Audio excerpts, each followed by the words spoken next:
again, welcome back to my kitchen. Today's special guest is raspberry vinegar. It's very nice, for example, with an endive salad, blue cheese, and chopped up walnuts. Make a nice little vinaigrette with raspberry vinegar. Yum. So, welcome back, and we are going to do the next installment of Baking Bread in Lyon by Bill Buford. At 3 on a weekday morning, when I set out for my first training, the city was lonely. The river was cold-making to look at and thick like motor oil when a barge appeared, suddenly, unexpectedly, a few feet away.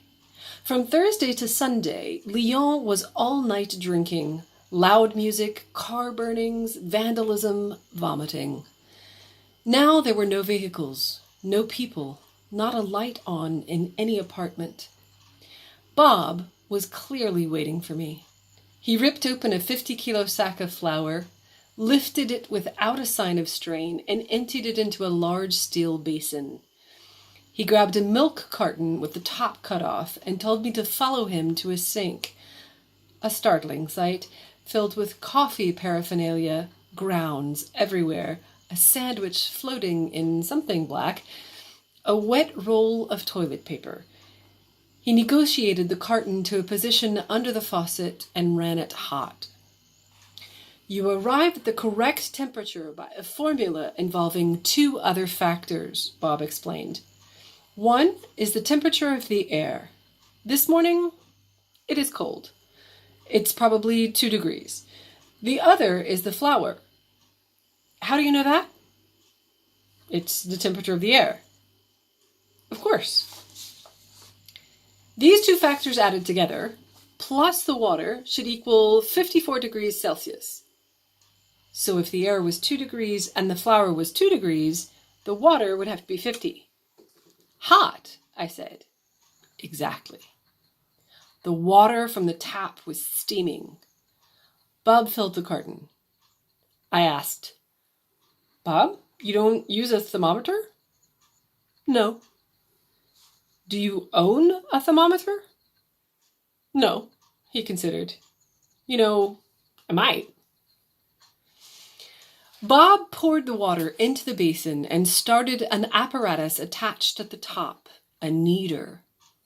It appeared to have originally operated by turning a crank and at some point had been upgraded with a washing machine motor.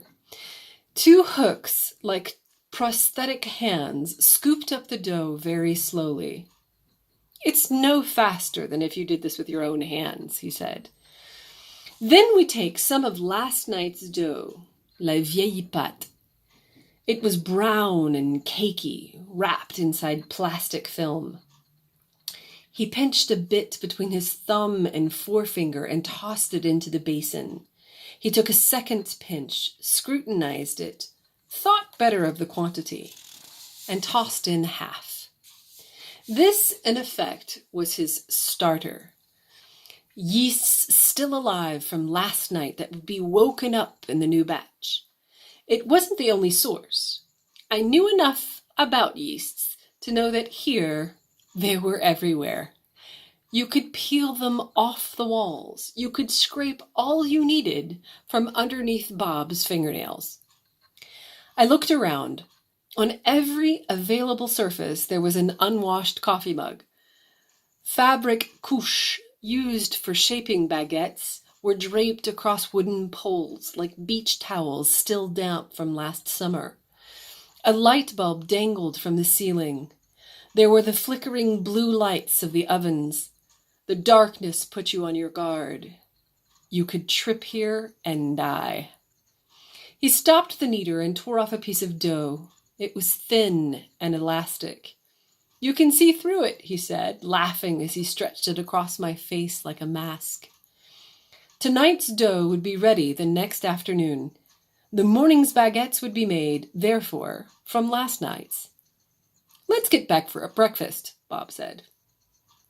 An off-track betting bar opened at 6. The coffee was filthy, the bread was stale, and the clientele might be flatteringly described as rough.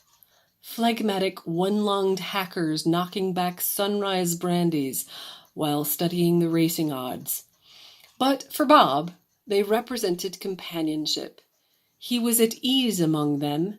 He introduced me as the guy he was training to make bread, his way. Bob had not set out to be a baker. In his 20s, he worked in a law library in Paris, a job that he loved. His father had been a baker. His older brother Philippe was a great one who had already opened 3 bakeries, as well as doing stints at ski resorts in the winter and in the Caribbean during the spring. It was Jacques, another brother, who discovered, by accident, the boulangerie on the Saône. He had come upon a space for rent situated in front of a footbridge, but it was filthy and filled with trash. Tune in next time for the next episode.